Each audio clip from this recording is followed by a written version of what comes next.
바삭바삭한 크래커스북.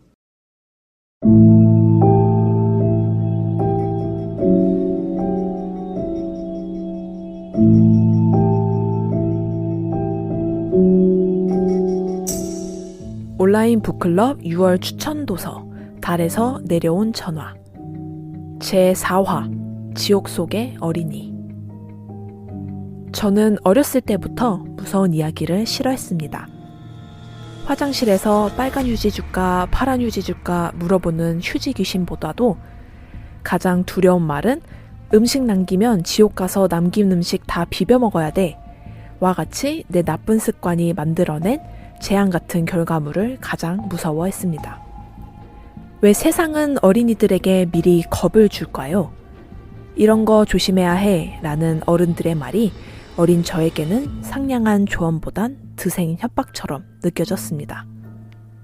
막상 어른이 된 저 또한 조카들에게는 뛰지 마라, 단 거 먹지 말라는 잔소리를 하는 게 실상이지만 어떻게 하면 어린이들이 기분 나쁘지 않게 어른의 지혜를 전달받을 수 있을까 매번 고민하고 있죠. 소설 달에서 내려온 전화에서도 어린이가 등장합니다. 주요비라는 이름의 9세 소녀인데요. 펄랭이 마을 주민들의 사랑을 독차지한 어화둥둥 내사랑입니다.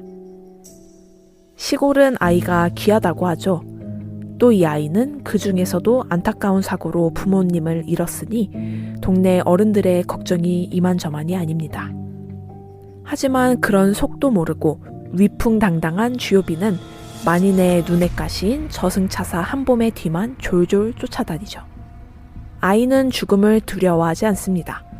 시끄러운 소문도 믿지 않죠. 친구인 설이가 하자는 것은 되도록 들어주는 편이고 어른들이 역정을 내도 억울해하긴커녕 도리어 그들이 상처받지 않기를 바라며 말을 아낍니다. 상냥한 아이는 평화로운 꽃밭이 아니라 어쩌면 지옥 속에서 피어나는 것일지도 모른다고 저는 주요비를 보며 생각했습니다. 그런 주요비를 지켜보며 어느 날 한봄은 이렇게 말합니다.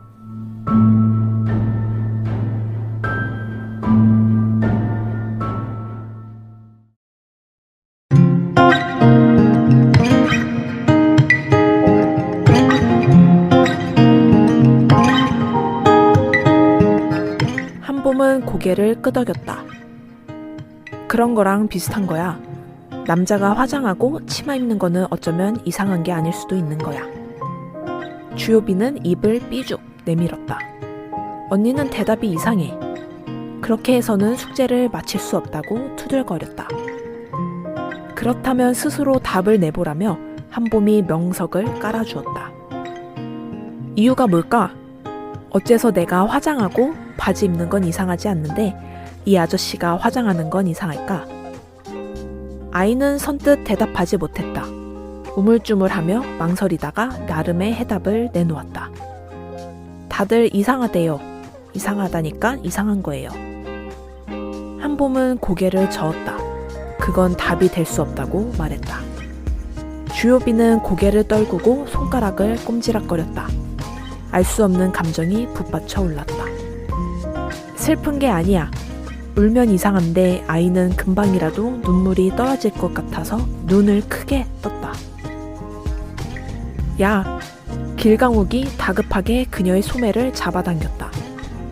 억센 손길에 사자복이 반쯤 벗겨졌다. 한봄은 그제야 햄스터처럼 새까만 눈동자에 서린 슬픔을 읽었다. 8세 나이에 알맞은 설명이 어떤 것인지 몰라 난처했다. 하지만 그녀는 될 수 있는 한 솔직하게 자신의 생각을 드러냈다.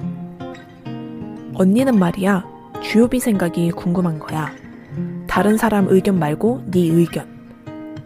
혹시 양초 알아? 제사 지낼 때 쓰는 기다랗고 하얀 거. 그걸 사람에 빗대어 표현하자면 사람들은 누구나 가슴속에 굵은 심지를 세워야 해. 판단이란 불꽃을 태울 굳은 심지를. 먼저 자기 자신을 정립하지 않는다면 주변에서 불어오는 바람에 흔들리기 십상이거든.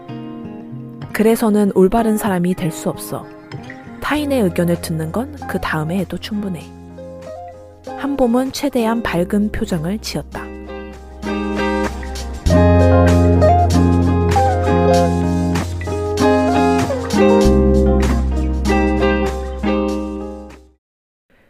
방금 읽어드린 부분에서 한봄이 되게 싸늘해 볼 수 있지만 어린이를 잘 몰라서 그렇습니다. 상냥한 친구예요. 그녀는 주요비에게 어떤 사건이 닥쳤을 때 나만의 규칙, 나만의 생각을 정립해두는 것이 중요하다고 이 장면에선 말하고 있습니다. 요즘에는 사건이 너무 많이 일어나잖아요. 자극적인 헤드라인의 인터넷 뉴스를 보다 보면 혹시 댓글 보려고 기사 누른 사람, 이런 댓글을 보곤 합니다. 그렇게 뜨거운 댓글 반응을 무비판적으로 체화하지 말고 뉴스를 접한 다음에 내 의견을 먼저 성립하고 그 다음에 타인의 생각도 들어보셨으면 하는 그런 마음으로 저는 이 대사를 소설 속에 넣어보았습니다. 격변하는 세상 속에서 우리는 속절없이 흔들리죠. 세상은 참 많이 변한 듯하면서도 어쩌면 이전과 다를 바 없다고, 그리고 영원히 이 상태로 머무르는 것은 아닐까 그런 두려운 생각까지 들곤 합니다. 여러분들은 어떠하신가요? 세상이 어찌 되었는지 저는 잘 모르겠지만 휴지 귀신을 두려워하던 어린 글지만은 이제 성인이 되어 책을 내고 오디오 콘텐츠를 통해 여러분들을 만나고 있죠.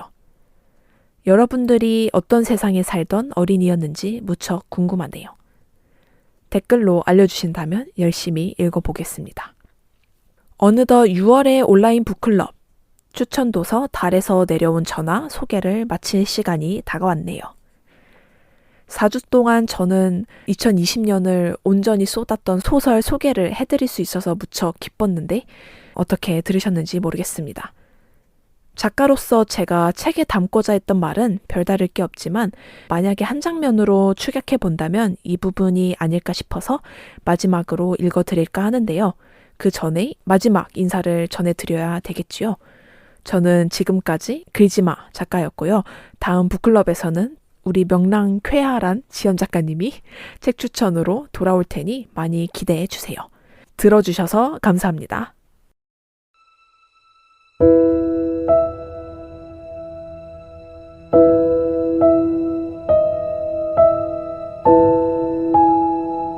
식사를 마친 후에는 눈부신 여름 속에 함께 앉아 TV를 보았다.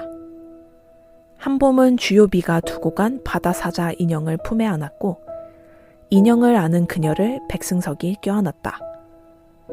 평일에 안식으로 가득한 저녁에 팝콘 씹는 소리가 울려 퍼졌다. 그들은 9시 뉴스를 시청했다. 세상은 참 안 변해. 예전이나 지금이나 사건 사고는 결이 비슷하거든. 뉴스 소식은 백승석의 말 맞다나 옛날의 그것과 비슷했다. 가슴 따뜻해지는 일은 가뭄에 콩 나듯이 보도됐다. 그럼에도 9번의 슬픔 끝에 한 번의 기쁨으로 다시 일어나는 사람들의 생명력이 신기했다. 앵커가 뽑은 오늘의 헤드라인은 무난했다. 무난한 하루를 보낸다는 것은 얼마나 대단한 일인가. 모 시청의 공무원이 수억 원을 공금 횡령하고 기초생활 수급에서 탈락한 노인이 객사하더라도 세상은 돌아갔다. 성추문을 연이어 터뜨리고 세상을 등진 국회의원과 화재 사고에서 순직한 소방 공무원의 죽음의 무게는 같았다. 그러나 그들의 삶의 무게는 과연 같았는가를 한봄은 묻고 싶었다. 세상은 변하지 않는다. 그런 세상에서 착한 사람들은 너무 빨리 저승줄을 탄다.